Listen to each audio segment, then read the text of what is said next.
You probably think that morning coffee gives you actual energy, right? Well, in the world of neurobiology, energy is kind of just an illusion. Your wakefulness is actually governed by a very specific chemical pressure.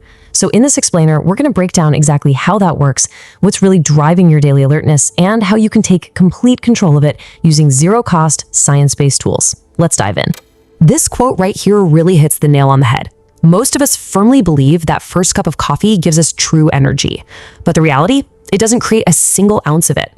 Caffeine literally just borrows energy from your future self by masking a specific fatigue molecule. And that leaves you with a heavy biological debt that absolutely has to be paid back later.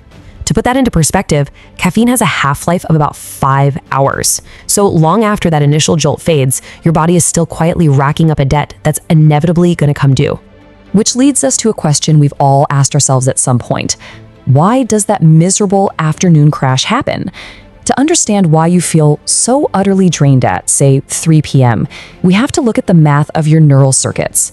That afternoon slump isn't just a random fluke. And no, it's not just from the carbs in your lunch. It's actually a highly predictable biological outcome based entirely on a process that starts in your brain the exact millisecond you wake up.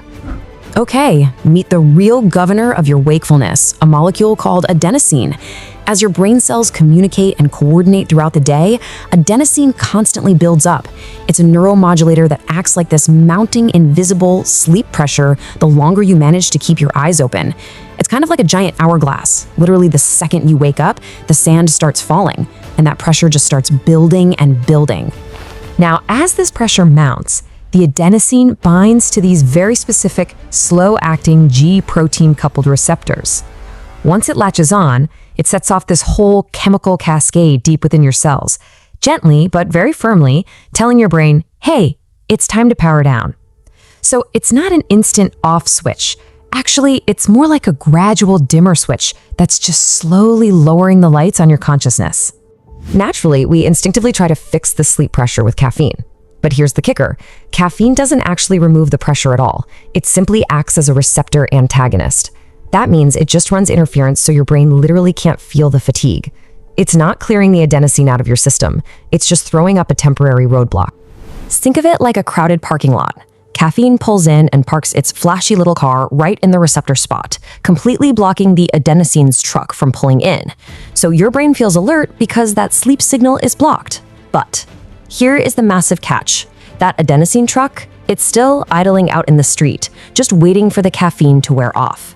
The sleepiness is 100% still there. You are just chemically blinded to it. This brings us to a really crucial distinction. If you spike your alertness way too early in the day, you aren't actually achieving natural wakefulness. You're just delaying the clearance process. Masking your fatigue first thing in the morning stops your body from sweeping away that morning sleep fog on its own. It basically allows that pressure to just keep mounting in the background while you walk around thinking you're fully awake.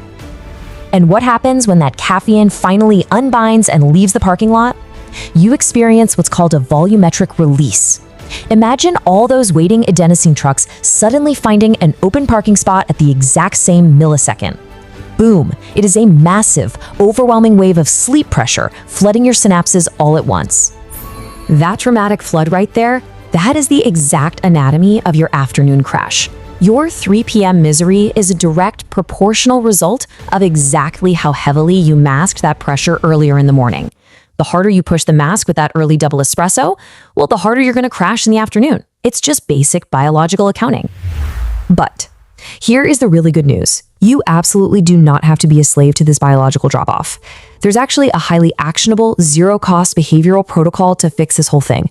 We call it the Adenosine Clearance Protocol, and it literally allows you to wipe your biological slate clean for maximum daily output completely without relying on pharmacology the second you roll out of bed. The fix is incredibly simple. It's all about intentional delay. Step 1, wake up. Step 2, get some bright light. Step 3, wait 90 to 120 minutes. And step 4, finally consume your caffeine. By just delaying that morning coffee, you give your body the time it desperately needs to naturally sweep away the residual adenosine from the night before, completely unhindered by any antagonists. Now that second step is absolutely vital. While you're waiting out that 90 minutes, get bright light into your eyes. Just like splashing cold water on your face spikes dopamine, getting early morning sunlight triggers this powerful hormone cascade that clears out the sleep pressure naturally.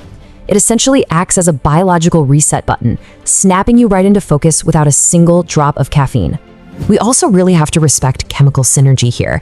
If you're chronically stacking stimulants, like chugging an energy drink on top of a pre-workout just to feel a normal baseline level of motivation, you are actively downregulating your receptors, you're undercutting your natural long-term drive, your body's gonna build a tolerance, and suddenly your new normal requires a massive chemical cocktail. Nobody wants that.